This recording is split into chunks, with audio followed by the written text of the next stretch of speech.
श्री भगवान दास तोदी कॉलेज के YouTube channel पर आप सभी का स्वागत है। आज के इस वीडियो में अपन बात कर रहे हैं बीएससी पार्ट सेकंड के सेकंड पेपर प्लांट फिजियोलॉजी और बायोकेमिस्ट्री। आपका बीएससी सेकंड ईयर का सेकंड पेपर बॉटनी का प्लांट फिजियोलॉजी एंड बायोकेमिस्ट्री।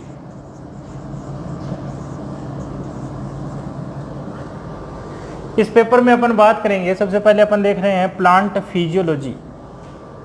तो प्लांट फिजियोलॉजी की बात करें तो साइंस की वह ब्रांच जिसमें प्लांट की जैविक क्रियाओं की स्टडी की जाएगी वो आपकी क्या है, फिजियोलॉजी की ब्रांच के रूप में आप लोगों को देखने को मिलेगी।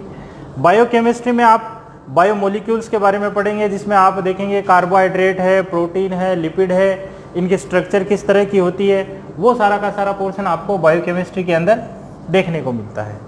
तो अपन बात कर रहे हैं प्लांट फिजियोलॉजी के टॉपिक्स की। अब फिजियोलॉजी के अंदर आप लोग देखेंगे कि यहाँ पर आपका एक क्वेश्चन बन जाता है father of plant physiology. Father of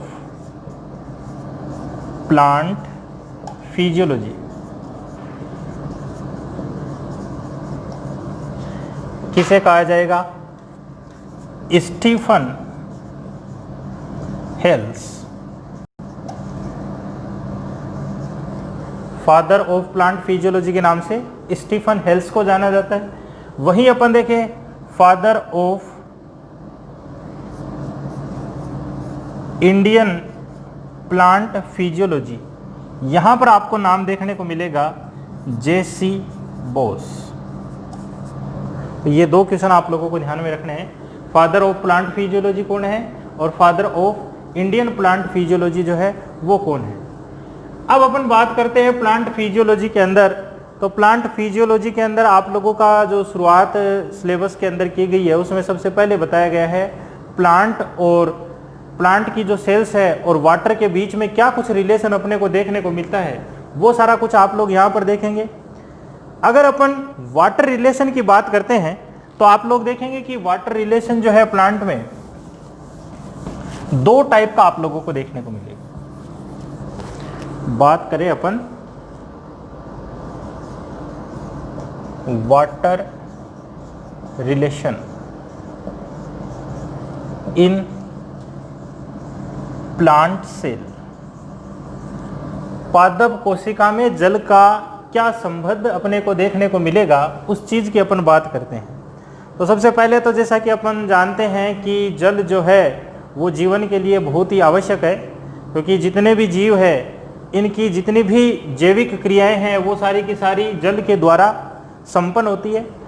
आप देखेंगे कि प्लांट के अंदर जो वाटर पाया जाता है वो पादप के कुल भार का 70 से लेकर 95% भाग जो है वो जल के रूप में आप लोगों को देखने को मिलता है।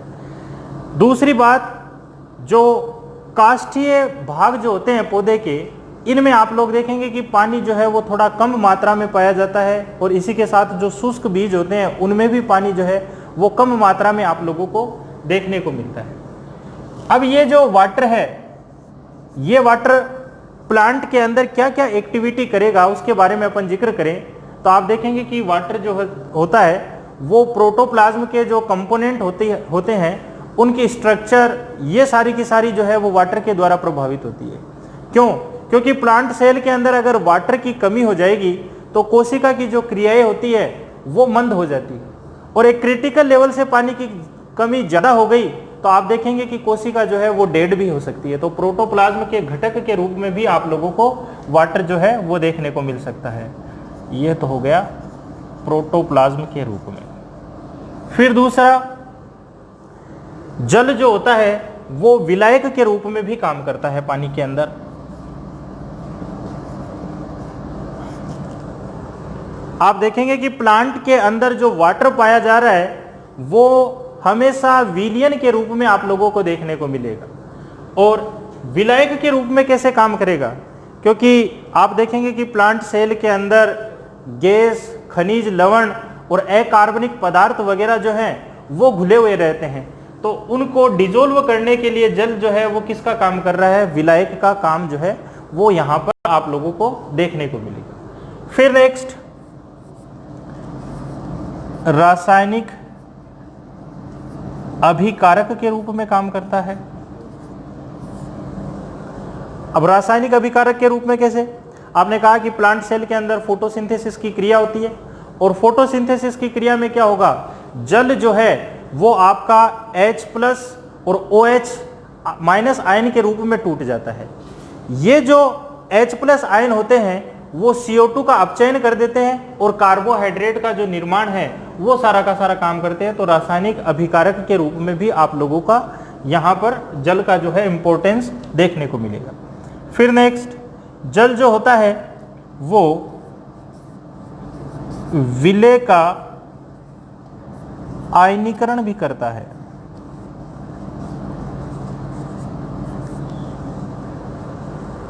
आप देखेंगे कि प्लांट के जो सेल्स हैं उनके अंदर खनिज लवण वगैरह पाए जा रहे हैं। तो जब अपन ये सारे के सारे खनिज लवण, अकार्बनिक पदार्थ वगैरह जो हैं वो डाल रहे हैं, तो वो सारे के सारे धनायन और ऋणायन में विभक्त हो जाएंगे। और ये जो धनायन और ऋणायन जो होते हैं वो जल के अणुओं के द्वारा, अपोजिट आयंस के द्वारा एक दूसरे से मिलकर एक हाइड्रेशन सेल का निर्माण कर लेते हैं। तो इसलिए कहा जा सकता है कि जल जो होता है वो विलेय का आयनीकरण करने में भी हेल्पफुल होता है। फिर नेक्स्ट, इसका इंपॉर्टेंस आप लोगों को देखने को मिलेगा, जल जो होता है वो स्फीति को बनाए रखता है।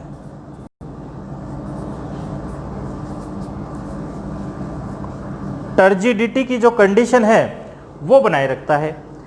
आपने देखा कि प्लांट के जो सेल्स हैं उनके वैक्यूल्स के अंदर आपका वाटर जो है वो स्टोरिंग होता है, और वैक्यूल के अंदर वाटर स्टोर होने के साथ में आप लोग देखेंगे कि जैसे जैसे वैक्यूल का आयतन बढ़ रहा है, आपके साइटोप्लाज्म के द्वारा सेल मेम्ब्रेन पर दबाव लग रहा है, और सेल मेम्ब्रेन पर दबाव लगने के साथ में आप लोग देखेंगे कि टीपी का मान जो है वो इंक्रीज हो रहा है। तो ऐसी कंडीशन में क्या हो जाती है कि जो प्लांट की जो सेल होती है वो फुली टर्जिड या स्फीत हो जाती है, और ये स्फीति जो होती है वो प्लांट की सेल्स के अंदर डिवाइडेशन और ग्रोथ के लिए बहुत ही ज़्यादा इंपॉर्टेंट होती है। तो स्फीति को बनाए रखने में भी आप लोग देखेंगे कि वाटर का जो है वो इंपॉर्टेंस आप लोगों को देखने को मिलता है।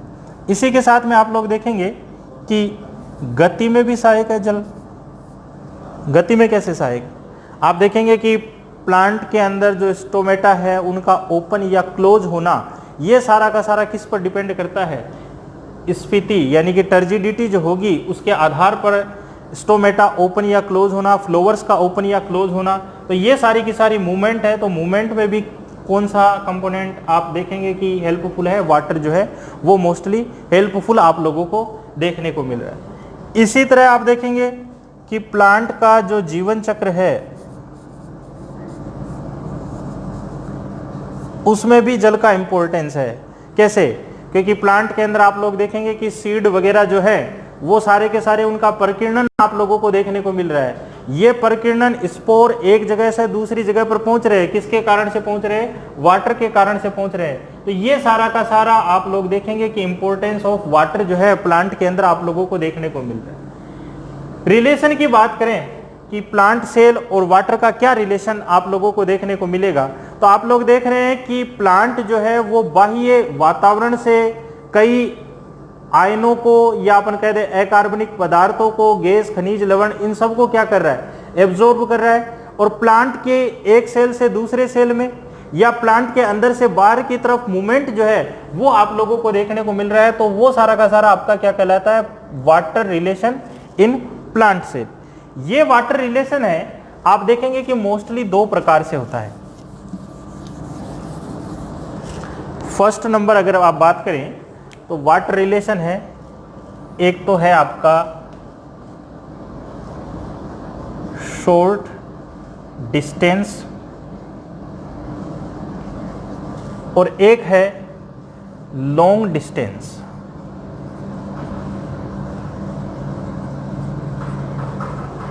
वाटर का ट्रांसपोर्टेशन दो प्रकार से हो सकता है, एक तो कम दूरी का परिवहन और एक लंबी दूरी का परिवहन। अगर आप बात करें शॉर्ट डिस्टेंस की तो ये एक सेल के अंदर भी हो सकता है और दो एडजेसेंट सेल्स जो है उनके बीच में भी वाटर का रिलेशन आप लोगों को देखने को मिल सकता है। अब एक सेल के अंदर कैसे? इस सेल के अंदर ये कुछ मटेरियल्स हैं, कुछ भी हो सकता है, खनिज पदार्थ भी हो सकते हैं, अकार्बनिक लवण वगैरह जो है वो भी हो सकते हैं। ये सारे के सारे किस तरह से यहाँ पर मूवमेंट करेंगे, आप लोग देखेंगे कि सेल के अंदर क्या है, साइटोप्लाज्म है। ये साइटोप्लाज्म मूवमेंट करता है और इसके मूवमेंट के साथ में ये क्या होंगे, सारे के सारे जितने भी मटेरियल है पूरी सेल के अंदर इनका फ्लो जो है वो आप लोगों को देखने को मिलेगा। इस साइटोप्लाज्म का जो मूवमेंट हो रहा है इसको अपन क्या कहते हैं, साइटोप्लाज्मिक स्ट्रीमिंग, या कोशिका द्रव्य का भ्रमण, या कोशिका द्रव्य का परिसंचरण। तो एक सेल के अंदर जो आपको ट्रांसपोर्टेशन देखने को मिल रहा है उसको अपन क्या कह रहे हैं, शॉर्ट डिस्टेंस ट्रांसपोर्टेशन। दूसरा आप देखेंगे कि दो एडजेसेंट सेल्स हैं, इनके बीच में साइटोप्लाज्मिक कनेक्शन बना हुआ है प्लाज्मोडेस्माटा के द्वारा, तो इनके द्वारा भी कम दूरी तक क्या है, पदार्थों का ट्रांसपोर्टेशन जो है वो आप लोगों को देखने को मिलता है। तो ये तो सारा का सारा हो गया शॉर्ट डिस्टेंस। अगर बात की जाए लॉन्ग डिस्टेंस की, तो लॉन्ग डिस्टेंस की बात करते हैं तो यहाँ पर आप लोग देखेंगे कि पौधे की जो जड़ें होती है वो जल और खनिज लवणों को अवशोषित कर कर पत्तियों तक पहुंचाने का काम करती है। तो यहाँ पर वेस्कुलर टिश्यू सिस्टम के दो पार्ट मोस्टली काम करते हुए आप लोगों को देखने को मिलेंगे, एक तो जाइलम, एक फ्लोएम। जाइलम क्या है, वाटर कंडक्टिंग टिश्यू,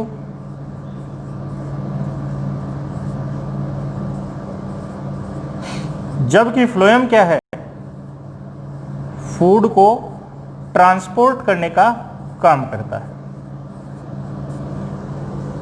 अब जाइलम के अंदर, जाइलम की जो सेल्स होती है ट्रेकिड्स और वेसल्स, ये क्या करती है, यूनिडायरेक्शनल जड़ों से अवशोषित कर कर पत्ती तक या पौधे के शीर्ष भाग तक पहुंचाने का काम करती है। जबकि फ्लोएम ये बाई डायरेक्शनल जो है वो वर्क करता है। बाई डायरेक्शनल कैसे, प्लांट की जो लीफ है उनमें फोटोसिंथेसिस की क्रिया हो रही है, फूड का फॉर्मेशन हो रहा है।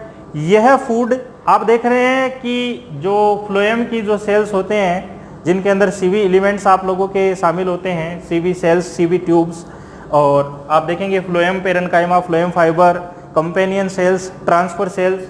तो ये सारा का सारा क्या होता है कि जो भी फूड मटेरियल है उसको पत्ती से लेकर जड़ों तक भी पहुंचाने का काम कर रहा है, या पत्ती से लेकर पौधे के शीर्ष भाग तक भी पहुंचाने का काम कर रहा है। यानी कि ये क्या कर रहा है, बाई डायरेक्शनल वर्क जो है वो सारा का सारा काम करता है।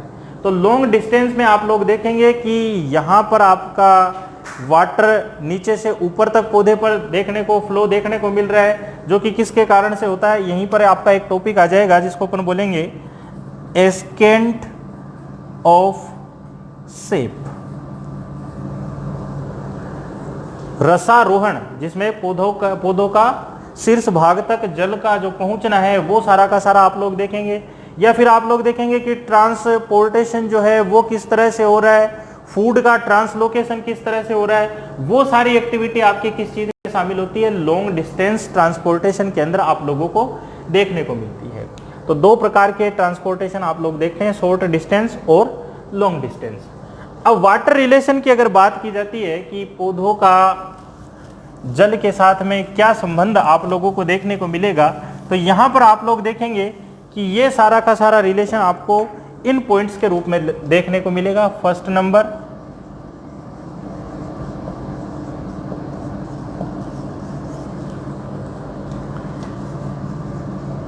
इम्बाइबेशन, अंतः शोषण बोलेंगे इसको। फिर नेक्स्ट पढ़ेंगे अपन डिफ्यूजन, इसको बोलेंगे विसरण। फिर नेक्स्ट पढ़ेंगे अपन ओस्मोसिस, जिसको अपन बोलेंगे परासरण। ये एक्टिविटी आपको प्लांट सेल के अंदर वाटर रिलेशन के लिए देखने को मिलेगी। तो एक एक करके देखते हैं। फर्स्ट नंबर अपन देखते हैं इम्बाइबेशन, अंतः शोषण। अंतः शोषण किसे कहेंगे, आपने देखा कि जब बारिश के दिन होते हैं उस टाइम पर जो अपने कमरे के जो दरवाजे वगैरह होते हैं या खिड़कियां वगैरह होती है, तो वो क्या होती है, जल को अवशोषित कर कर फूल जाती है, उनका आयतन बढ़ जाता है। सेम उसी कंसेप्ट पर आपका अंतः शोषण, यानी कि यहाँ पर क्या होता है कि द्रव या जल को अवशोषित कर कर कुछ पदार्थों का आयतन जो है वो इंक्रीज हो जाता है, लेकिन यहाँ पर विलयन का फॉर्मेशन जो है वो नहीं देखने को मिलता है। तो ऐसी क्रिया को अपन क्या कह रहे हैं, इम्बाइबेशन या अंतः शोषण। अंतः शोषण प्रदर्शित करने वाले जो पदार्थ होंगे या कंपोनेंट्स होंगे उनको अपन क्या कहेंगे, इम्बाइबेंट, अंतः शोषक। यानी कि ऐसी एक्टिविटी करने वाले कंपोनेंट क्या है, अंतः शोषक। ये अंतः शोषक क्या कर रहा है, या इम्बाइबेंट क्या कर रहा है, द्रव या जल को अवशोषित कर रहा है। इसके आयतन में जो है वो वृद्धि आप लोगों को देखने को मिलेगी। अब जल को अवशोषित क्यों करेगा, क्योंकि इसके अंदर क्या पाए जाते हैं, कोलाइडी कण पाए जाते हैं, कोलाइडल पार्टिकल्स पाए जाते हैं। ये कोलाइडल पार्टिकल्स कहां पर मौजूद है, आप लोग देखेंगे कि ये आपकी सेल वॉल के अंदर मौजूद है। अब सेल वॉल के अंदर आपने देखा है क्या पाया जाता है, उसके अंदर cutin, suberin, lignin, protein, starch, cellulose, ये सारे के सारे पाए जाते हैं, जो कि क्या कर लेते हैं, जल को अवशोषित कर कर आयतन का जो है इनलार्जमेंट जो है वो कर देते हैं। तो ये सारा का सारा आप लोगों को देखने को मिलता है।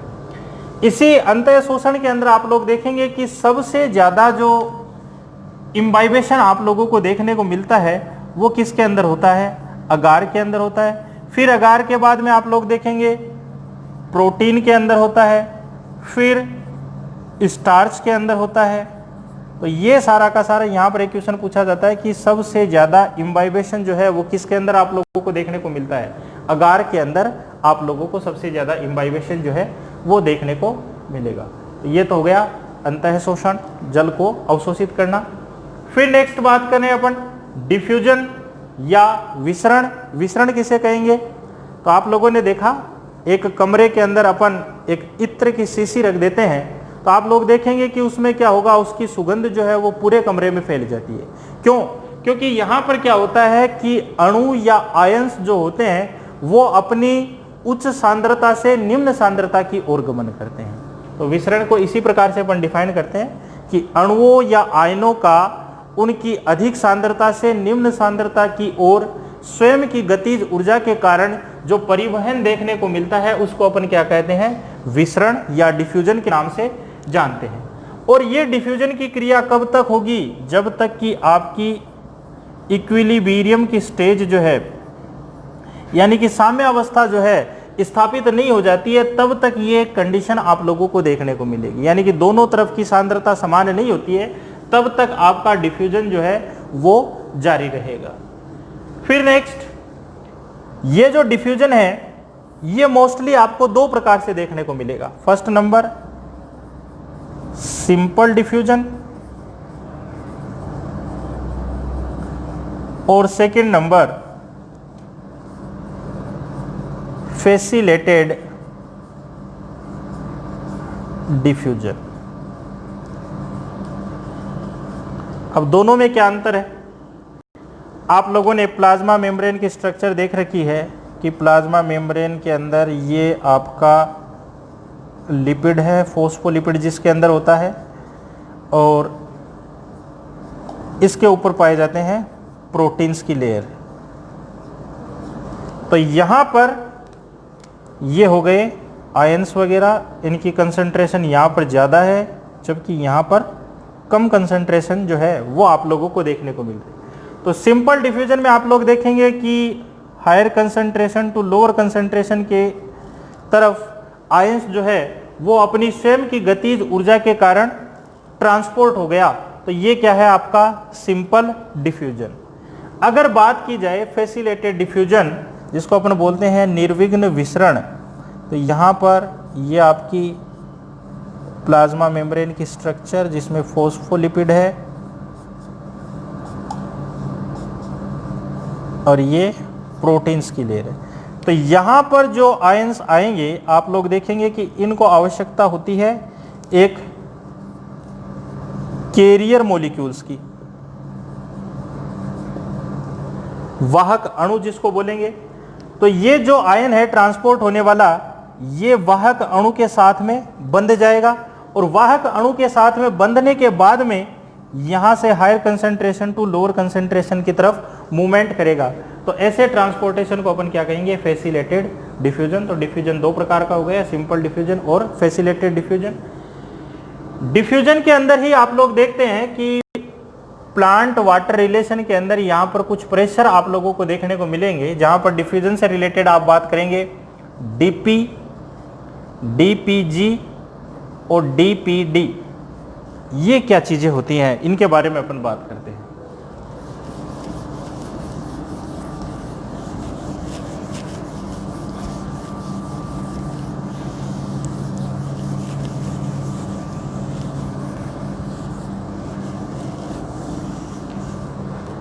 तो फर्स्ट नंबर अपन देखें डीपी। डीपी का मतलब होता है डिफ्यूजन प्रेशर, विसरण दाब। अब विसरण दाब किसे कहेंगे, वह दाब जिसके कारण से अणु या आयन उच्च सांद्रता से निम्न सांद्रता की ओर गमन कर रहे हैं, वो दाब आपका क्या कहला रहा है, डीपी या डिफ्यूजन प्रेशर के नाम से जाना जाता है। ये जो डिफ्यूजन प्रेशर जो शब्द दिया गया है आपका, ये दिया गया है BS मेयर के द्वारा। दूसरी बात, यहां पर एक इंपॉर्टेंट क्वेश्चन आप लोगों का बन जाता है, आप लोगों को याद रखना है कि आपका जो शुद्ध विलायक जो होता है,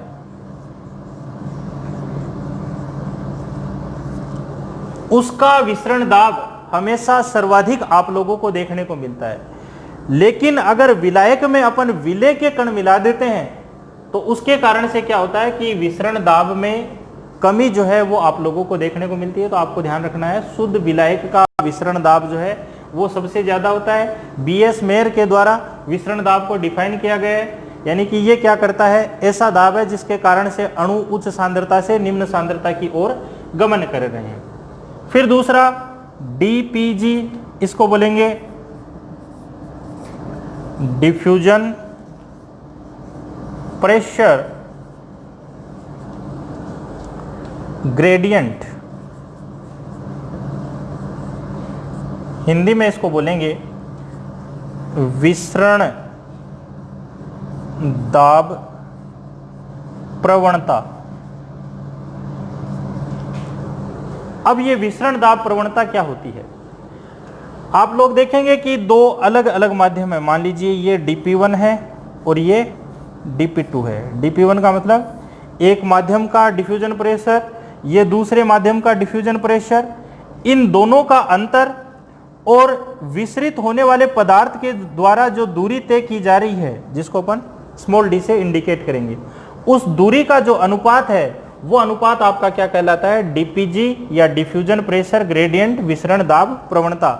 दो माध्यमों के विसरण दाब का अंतर और विसरित होने वाले पदार्थ के द्वारा तय की गई दूरी का जो अनुपात है वो आपका क्या कहलाता है, DPG। इसके लिए एक फॉर्मूला दिया हुआ है, DPG बराबर DP1 minus DP2 upon small d। Small d मतलब ये क्या है, जो ट्रांसपोर्ट होने वाला मॉलिक्यूल है उसके द्वारा तय की गई दूरी।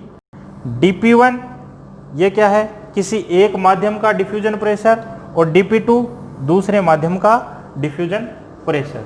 तो ये DPG के बारे में हो गया।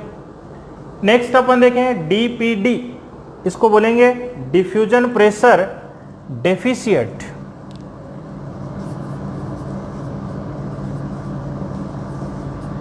विसरण दाब न्यूनता। अब शब्द से ही समझ में आ रहा होगा, विसरण दाब न्यूनता यानी कि विसरण दाब में जो कमी हो रही है उस कमी को अपन क्या कह रहे हैं, विसरण दाब न्यूनता। विसरण दाब किसको कहा है, आपने कहा कि वह दाब जिसके कारण से अणु उच्च सांद्रता से निम्न सांद्रता की ओर गमन करते हैं। एक स्टेटमेंट और अपन ने काम में लिया है कि शुद्ध विलायक का विसरण दाब सर्वाधिक होता है। आपने कहा कि विलायक में विलेय के कण मिला देते हैं तो विसरण दाब में कमी आ जाती है, और वो कमी आपकी क्या कहला रही है, DPD। यानी कि विसरण दाब न्यूनता जो है वो विलायक के विसरण दाब और विलयन के विसरण दाब का अंतर जो है वो उस रूप में आप लोगों को देखने को मिलता है। और दूसरी बात, इस डीपीडी के कारण जो है वो जल जो है प्लांट सेल के अंदर इंटर होता है। जल हमेशा कम डीपीडी से अधिक डीपीडी की ओर गमन करता हुआ आप लोगों को देखने को मिलेगा। यानी कि डीपीडी के कारण जल जो है वो प्लांट की कोशिका के अंदर इंटर कर पा रहा है। तो डीपी क्या होता है, डीपीजी क्या होता है, डीपीडी क्या होता है, ये सारा का सारा आप लोगों ने देखा है। इसी तरह आप लोग देखेंगे कि यहाँ पर आपको टीपी, डब्ल्यूपी और ओपी जो है वो भी आप लोगों को देखने को मिलेंगे। ये सारा का सारा आपका